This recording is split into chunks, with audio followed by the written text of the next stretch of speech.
ብሩክ ዛሬ በአዲስ ነገር ጠብቁ ብሏል። እንግዲህ እንጠብቃለን። የሚወዱኝም ብቻ ነው የምወደው፣ ማከብሩኝም ብቻ ነው የማከብረው ብሏል። እንግዲህ የምትወዲ ሀይሚዬ ናት፣ እኛም እንወዳለን።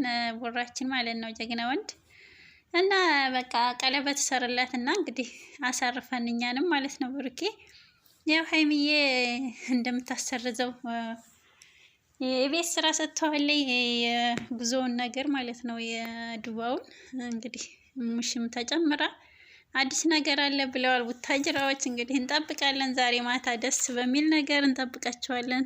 የእኛ ተናፋቂዎች ኤችቪ ማለት ነው። ሀይሚና ቡራ ፍቅሩን ጨምሮ ጨማምሮ ውስጥ መቃብር ያደርግላችሁ። አላህ ጓደኛ መስሎ ከሚቀርብ ጓደኛ አላህ ይጠብቀን፣ ይጠብቃችሁ። ውድ ቤተሰቦች ረመዳኑም ደርሷል። አላህ ጽሞ ከሚጠቀሙት ያድርገን። ላላህ ብላችሁ አፉ በሉኝ። እኔ አፉ ሊላ ብያለሁ። መልካም የረመዳን ወር ያደርግልን። ፊያማኒላህ አላህ ፍቅሩን ይጨምርላችሁ።